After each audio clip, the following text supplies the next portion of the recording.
Hey you guys, it's Crystal from the Abundantly Blessed Homestead, where we use the wisdom of our ancestors to make amazing, nourishing, delicious meals for our family and grow some of our own food. Today we're going to be making homemade chili sauce, and I'm going to be canning it. We're going to be referencing the recipe that's inside my cookbook, so if you haven't purchased this yet, the link is down below. You simply click the link, pay, and I ship it right to you. The recipe is on page 35, Heinz chili sauce. I'm going to be increasing the amounts on this recipe because I want to fill 8 of these pint-sized jars, or half pint-sized jars, so they're ready to go. So I have 1 cup measurements of chili sauce for a recipe I'm going to be making post-baby. Another note is I'm going to be using Azure Standard's tomato powder to make tomato sauce today. If you don't know about this product, you really should. My link is down below for Azure Standard. Basically, when you add water to this, you can make tomato sauce a 15 ounce or 16 ounce size for only 34 or 36 cents. It was somewhere in there for organic tomato sauce. So that's unheard of. But don't worry, if you don't have this, I will be giving the amounts for a canned tomato sauce as well. So let's get started. Okay, so the very first step is to make homemade tomato sauce. You could also use canned tomato sauce. You're going to need a total of 5 cups. So the directions on the tomato powder from Azure Standard is to do 4 parts water. So in this case, 4 cups of filtered water. And then we're going to add in plus 1 cup of the tomato powder. We're just going to simply whisk this.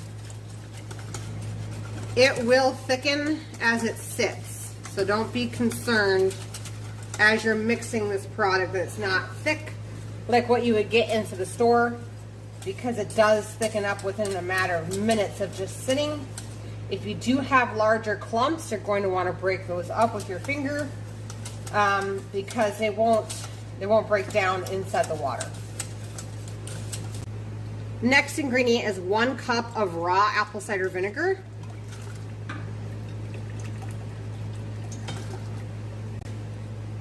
2 teaspoons of onion powder, half of a teaspoon of garlic powder, 4 teaspoons of healthy colored salt like pink Himalayan salt, Celtic sea salt, real salt, any salt that is colored will work. We need 4 teaspoons. Gonna give it a whisk.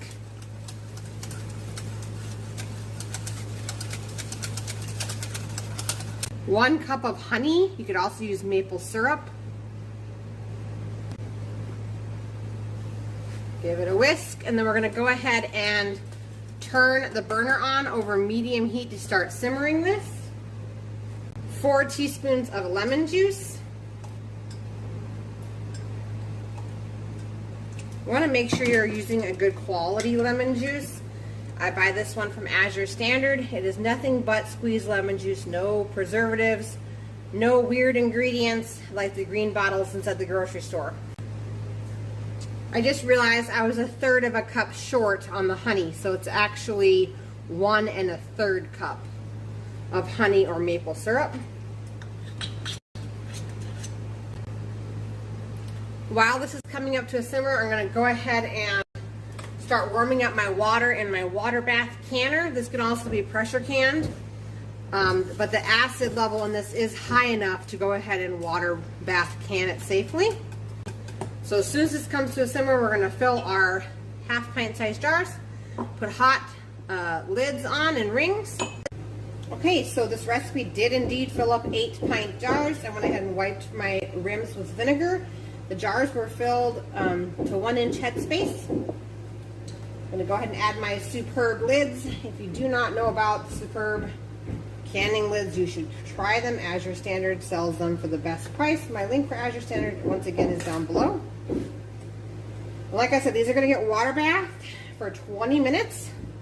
And then we're going to remove them from the water bath and they'll be shelf stable. You could also pressure can these, but the processing time is the same. It's still 20 minutes. If you're into open kettle canning, this is also acidic enough to open kettle can. So these are going to go ahead and go into the water bath canner, which is nothing fancy, you guys. I'm just using my pressure canner, okay, with some water in it. I do have some larger pots outside that I use on a burner, but I don't have enough to use that with just doing these half pints. So I'm just going to do it inside real quick for 20 minutes, and then they're going to be done. All right, and that's all there is to making homemade, canned, ready to go Heinz chili sauce. If you guys like this video, please give it a thumbs up. I plan on doing more videos here on the channel as the baby is approaching on things that are shelf stable that you can throw together for a quick meal for your family. So if you're into that, please make sure you're subscribed. I'll see you guys in the next video. Thanks so much for watching.